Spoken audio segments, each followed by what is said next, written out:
Hi guys, today I just want to do a video about all the money that I've spent in my Australia journey so far. I haven't gone that much up in the journey, but I know that it can become quite complicated to try and summarize all the expenses at the end. So I'm just going to try and do this expenses bit by bit until I get to my final destination. I'm going to be looking down on my phone because I'm looking at a TikTok that I made, which is summarizing everything that I have paid for so far. So the first thing that I paid for was the PT exam, which was £200.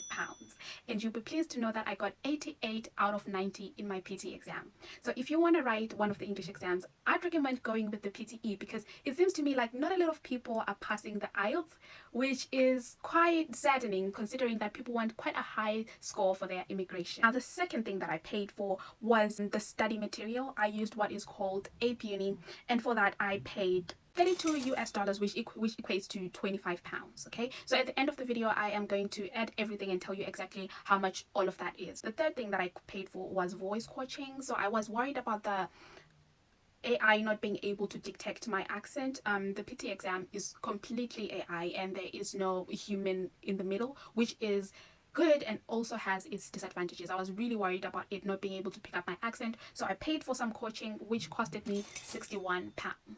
The next thing that I've paid for so far is the international criminal history check. That costed me £300. I was really hurt by the amount of money that I had to spend for that. I had to pay for two countries because I am from Zimbabwe and I'm currently living in the UK. So they wanted those history checks from Zim and they wanted from the UK as well, which is why mine went up in price. The other thing that I had to pay for was the solicitor. So I had to certify my documents and it had to be in a certain way because they're very particular in the way that they want it done, and that costed me £150. Now we're talking big bucks. The big bucks came in the professional registration. I had to pay £419 to APRA.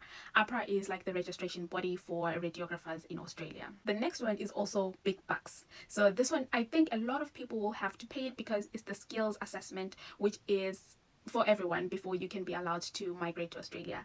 That was also big bucks. That was £546.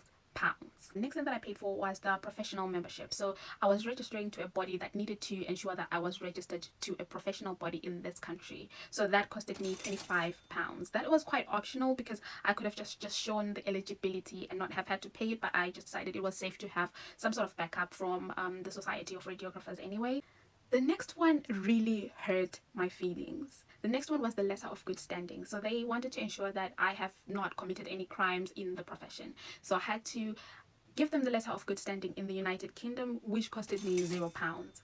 And the moment that I tried to get a letter of good standing from Zimbabwe, they made me pay £307 for a letter of good standing, which was ridiculous, by the way, because I paid £0 in a foreign country and somehow I'm paying £307 in my own country. It just felt like so extortionate and the price was really high. Getting the certificate of good standing was so much drama, which was ridiculous compared to how I got it in the UK. I just had to download it. Anyway, this video is about money, so that was £307. So now if I add up everything that I've talked about so far, it brings me to a total of £2,043. I think in that value I've added the cost of sending the documents for skill assessment because I had to send the documents for skill assessment through post, so that was like £9, £10 because I chose second class post. So everything that I've spent so far is £2,043.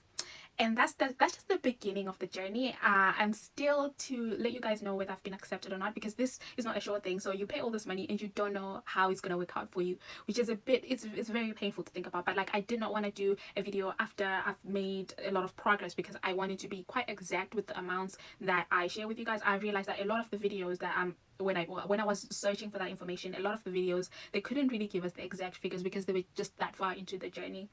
Anyway guys, this is the start of many. I'm currently living in the UK, so I will be making a lot of videos about life in the UK, how I got here and how it's going, as well as the transition if I do make it into the Australia. So if you just want to know more about that and more about immigration as an African abroad, please do subscribe. I would love to have you on my channel. It's very authentic, it's very realistic. Give me any questions in the comment section and I will be sure to make videos about that as well. Thank you.